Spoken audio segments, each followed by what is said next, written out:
Hey, welcome back, everybody. Thanks for sticking around. We're going to finish up with a little bit of election 2016, because why not? You know, it's only 9 months until the Iowa caucus, for crying out loud, and 18 months until the presidential election in or the general election 2016. So we might as well talk about it now, because that's all that anybody wants to talk about. Who's in, who's out. Hillary and Bernie are and I think Malloy are the three confirmed, at least the three front runners who are the national folks confirmed on the Democratic side. The Republicans, once again, I think that your brother Joe declared yesterday. Just so many people on the Republican side of things. But you wanted to take some shots at Hillary. So you know what?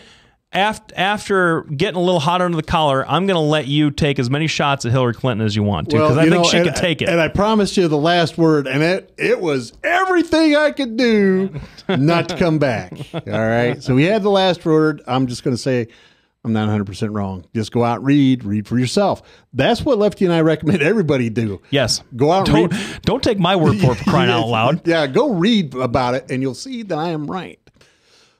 Now, Hillary, we've already talked about Hillary, and the truth is I do have a lot of sympathy for her. She has to go through a lot of, and any female politician, really, they have to slog through so much garbage that men never have to go through. I mean, the only man I ever remember in history ever having to explain his due is Al Gore, when he made it just like Ronald Reagan. Now, John Edwards, too. That's the $400 haircut. Yeah, but it was a $400 haircut. It wasn't the actual due that was at stake, right? So the bottom line is here she is having to slog through a bunch of stuff. Number one.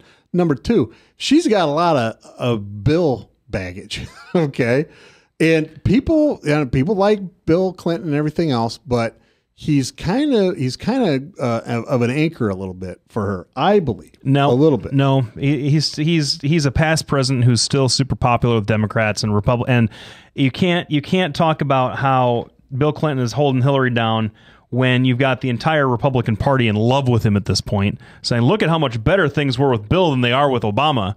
You guys love Bill Clinton now. Well, because you finally put up somebody who's a true socialist. And we weren't able to stop them, so we've discovered exactly how bad things can get on the left. Yeah, I know. Exactly how bad things can get on the left. Anyway, for crying out loud, she's out there. The economy is so terrible in these last 6 years. It is terrible. But there are more people not working now than at any time in history. We have almost 100 million people not in the workforce. Yeah, that's something you want to go, yeah, I want to tout that.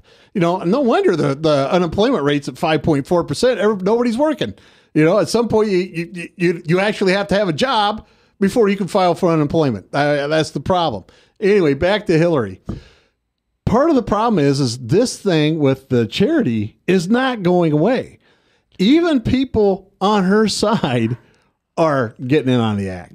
And part of the problem is, and I would think that this, people being used to being corrupt, being in the middle of corruption accusations, at some point, it would start, sliding off.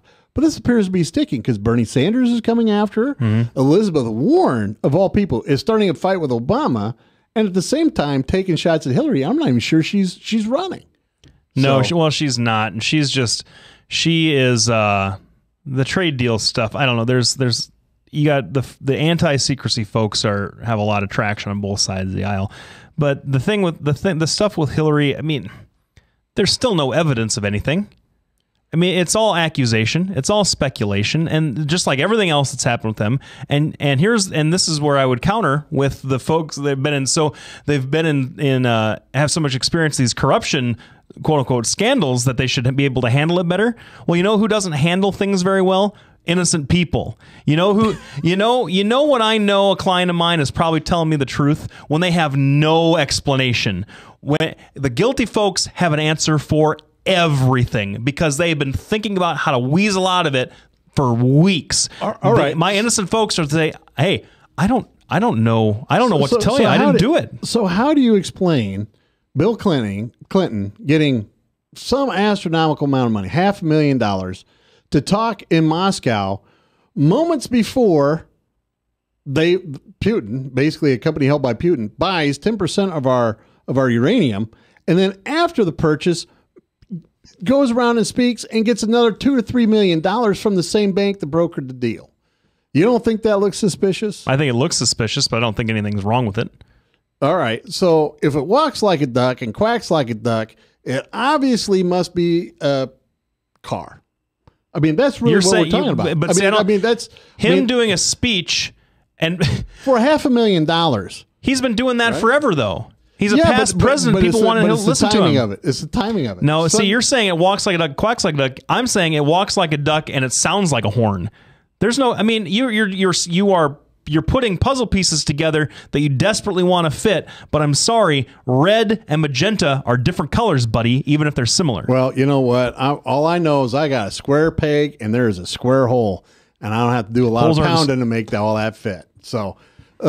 The one. So how much do you think the attacks from the left are going to affect Hillary? Well, I think it's going to be a problem, but I don't think it's going to scuttle the campaign. And I mean, the other point of this is that so Hillary is, I mean, she's kind of a ready to wear candidate. Like she's done this kind of stuff so much that. It's not gonna. I don't think it unless we put up somebody that's more like a Barack Obama is more likable than Hillary. Hillary's going to be the nominee, right? Well, presidential elections need at least 2 people. Yes, and I mean you got 25 folks over there, and can you think? Let me ask you quite honestly. I'll just set it up this way: the most likable guy that you have in your field. Probably, in my opinion, is Marco Rubio, a first-time senator who's young and is a good speaker. How many attack ads featuring Karl Rove and your entire party from 2008 are the Democrats going to run against him? And all the Democrats on the other side are going to say, you know what? Yeah, you bunch of hypocrites. Yeah, I mean, that's the thing. Your best guy is basically a conservative Obama at this point. Yeah, and that may be true. One thing, although Obama did beat Hillary, so. Yeah, thanks to the Republicans in Iowa, right? Mm-hmm. So, one last thing. One of my Facebook friends was commenting on our status last week about what has Carly Fiorina done. You know, doesn't she have to have a background? Right. Well, my thing is what had Hillary done besides be Bill's wife before she ran for Senate? It's the same kind of thing. Don't you think? Other than the fact that she was like, you know, actually graduated from law school, passed the bar, was a pretty good lawyer. Taking a cheap shot at Carly Fiorina for dropping out. I mean that's mean, but Hillary actually had a career. Yep. You know, did all that. But so did Carly. Yeah, exactly. Built herself up. Was the first lady. Did a lot of stuff that you guys hated when she was first lady because it wasn't first lady like. Took the initiatives on healthcare, took initiatives on the children's food program. Not because it wasn't ladylike, but because she wasn't elected. You guys hated it and called it un-first ladylike the entire 2 terms. Wish we could have had another Nancy Reagan. Wish we could have had another Nancy Reagan. That's all you heard. Well, because that's true. I do wish we had another Nancy Reagan. We wish we had another Reagan. So you don't see Nancy Reagan going out there and trying to actually change parts of America while being unelected. You had her saying, well, here's a social ill. I'm going to fix it. You know, you had Hillary taking on health care. All right. We have to end. We're a solid 2 minutes over. Thanks, everybody, for tuning in. We'll be back next week. Hopefully.